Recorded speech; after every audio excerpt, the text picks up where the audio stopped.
নমস্কার, সুভাদ্রা রান্নাঘরে আমার সকল দর্শক বন্ধুকে জানাই স্বাগত। আমি শিউলি। দেখো, আমি একটা কড়া বসিয়ে দিয়েছি। কড়াতে সামান্য একটু সাদা তেল দিয়েছি, ঘি দিয়ে দিলাম।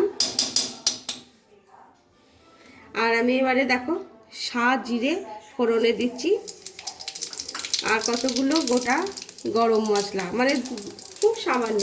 ছোট এলাচ আছে দুটো, দারচিনি এক টুকরো, লবঙ্গ দুটো, এই দিয়েছি ফোড়নে। এবারে দিচ্ছি তোমার এগুলো হচ্ছে মাখনা আর কাজু, এগুলো দিয়ে দিচ্ছি। এগুলোকে আমি একটু ভেজে নেব, মানে ঘিয়ের মধ্যে। দেখো আমার এগুলো ভাজা হয়ে গেছে। এবার এগুলোকে আমি তুলে নিচ্ছি। তুলে নিয়ে কি করবো বলতে, একটু ঠান্ডা হবে। ঠান্ডা হওয়ার পর আমি এগুলোকে ব্লেন্ড করব। এবার আমি দেখো এগুলো মিক্সার জারের মধ্যে দিয়ে দিচ্ছি। এগুলো ঠান্ডা হয়ে এসছে, আমি ব্লেন্ড করে নেব। আর তার সাথে কি দিচ্ছি বলো তো, একটু টক দই দিয়ে দিচ্ছি। এই 2 চামচ 3 চামচ মতো টক দই দিয়ে দিলাম। এবারে আমি ব্লেন্ড করে নিয়ে আসি। আমি লঙ্কা দিইনি, একটা লঙ্কা দিয়ে দিলাম, কাঁচা লঙ্কা। দেখো আমি ঘি এর উপরে আর একটু রিফাইন্ড অয়েল দিয়ে দিলাম। করে গেল, যাই হোক। এবারে আমি একটু আদা বাটা দিচ্ছি, জাস্ট এক চিমটে আদা বাটা দিয়ে দিলাম অল্প করে। একটু আদাটা আমি কষিয়ে নেব। আমি পনিরটা পিস করে নিচ্ছি, যেহেতু আমার ঘরে বানানো পনির, আমি ভাজছি না। হ্যাঁ, তোমরা দেখো আদাটা আমার কষিয়ে নেওয়া হয়ে গেছে। এবার আমি যে মশলাটা পেস্ট করে নিয়েছিলাম সেটাকে আমি এবারে দিয়ে দিচ্ছি।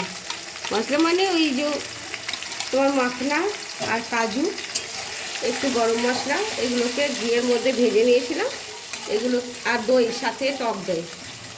এবারে আমি এটাকে ভালো করে কষিয়ে নেব। আমি এবার স্বাদ অনুযায়ী লবণ দিয়ে দিচ্ছি পরিমাণ মতো,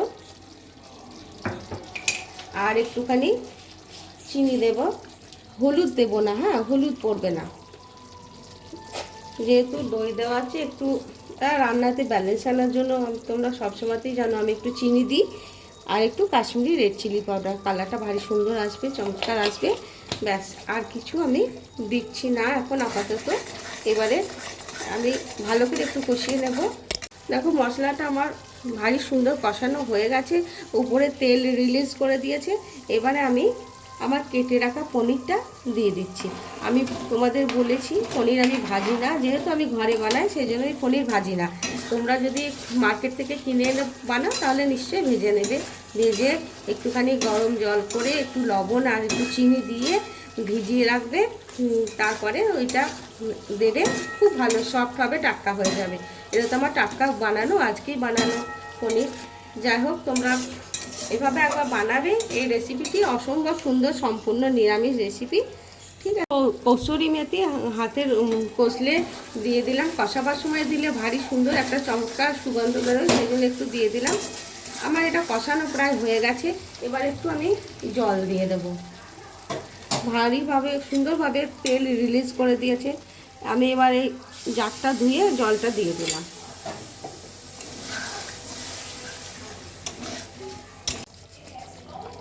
দেখো আমার প্রায় হয়ে গেছে। এবার আমি নামাবার আগে একটু কসুরি মেথি ছড়িয়ে দিলাম রোস্টের, আর একটু ভাজা ঘরে বানানো হোমমেড গরম মশলা গুঁড়ো একটু আমি ছড়িয়ে দিলাম।